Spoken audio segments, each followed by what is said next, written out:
In this video, I'm going to be replacing the spring for the recoil absorption device, RAD, made by Hart Systems, and I'll walk you through all the steps to make this really simple and painless. Your first step is going to be to remove it from the firearm. Should be installed with 2 set screws.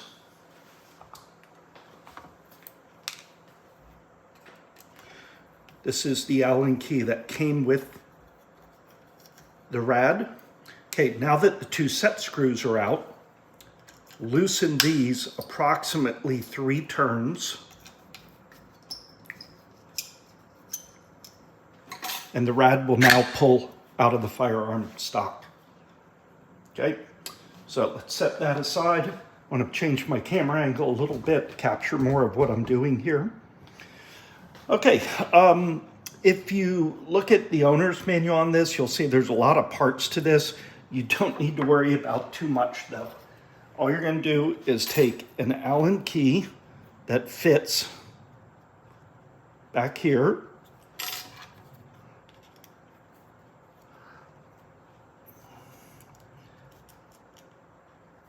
And remove each of these.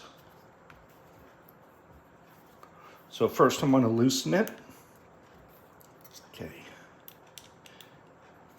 And what's going to come out of here will be a screw, an aluminum bushing for lack of a better term, and a rubber gasket. There we go. And I'm going to do the same thing to the other side.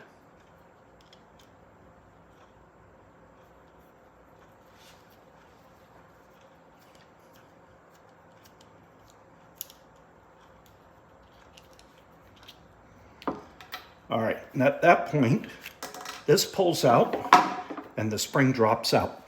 Now what came installed with the RAD, move the camera over here,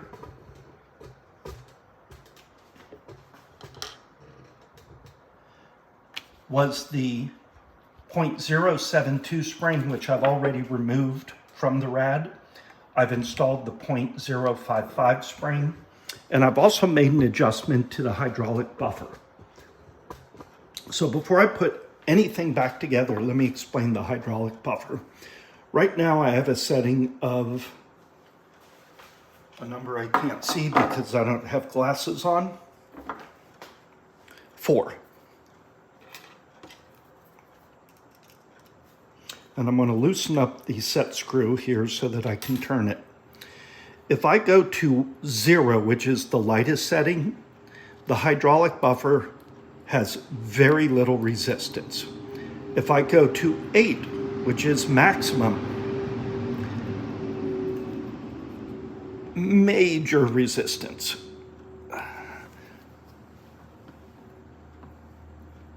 I can't even push it in. I think 8 is too much. So let's come back to 7. Yeah, I can't even move it at 7. 6, there we go. Now I've got some resistance I'm pushing with all my might. And you can see how slowly it moves. That's not me pushing it slowly. That's the hydraulic buffer dampening that piston getting pushed into it.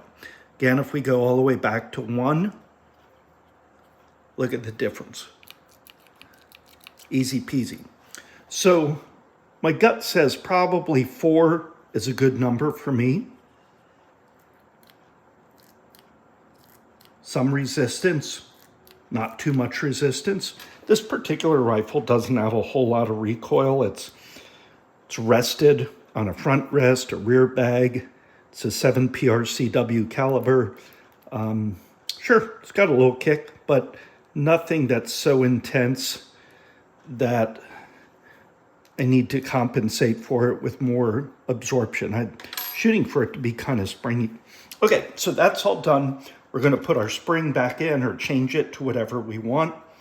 We're going to reinstall this on it, but get it correct. We want all of these length of pull indentation settings on the left side. And that simply goes back together like that. And there we've got the recoil function taking place. Okay, now to put this back together, here's my tip. Start off with either one of these without the black washer or the black gasket. And go ahead and compress it a little bit and screw it down. And I'll explain why to put it together without the black gasket. So now that it's together without the black gasket, on this other side, you can now put the black gasket in and get it oriented over that silver post. Drop this in on top of it and put in the screw. So why did I do that? Because if you don't get that gasket oriented over the post, then you run the risk of it being on top of the post and getting crushed. So that one I now know is where it's properly supposed to be. I'm going to pull this one back out and I'll be able to get that black gasket right where it needs to be.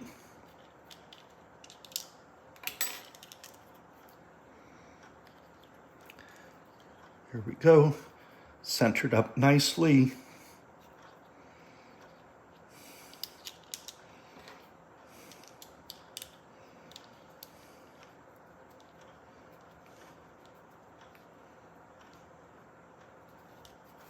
And now I'm just going to take my Allen key and snug that up a little bit.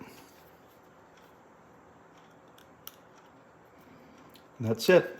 And I've already tightened the set screw here so that my hydraulic damper doesn't change. So this goes back into the gun. Before I do though, I want to show you one thing that's kind of interesting. I want to take this off. To do that, I need my wrench. Now this is not required to do because of the spring. This is just me sharing something that I did not know. And I'm going to unscrew this, show you a couple things.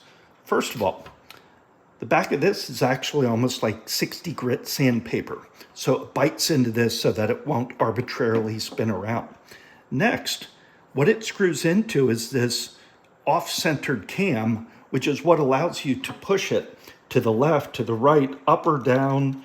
It can slide up and down in this slot, as you see. So it gives a lot of variability to the positioning of it. And then get it restarted. Of course, the shape of the kick-ease pad is this V shape goes towards the bottom. And position that to your liking. I'll need to get it back on the rifle and set up for me to make it comfortable, but you get the idea. So I just have that snugged up a little bit. Pull the camera back a little bit here so you can see what's going on. So this just simply goes back in here. I had previously marked my length of pull with a black Sharpie. So I'm putting it back to where it was.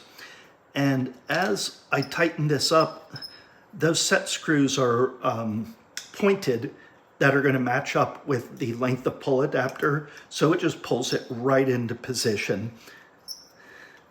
All right, and that's nice and snug. Now I'm going to put my set screws back in and adjust my kick-ease pad to my liking. And that's it. That's what it takes to replace the spring on this. Oh, the springs are available directly from Hart Systems. I paid about $27 for them. Cost of the springs plus shipping included. And this is in 2024. All right, there we go. Have fun.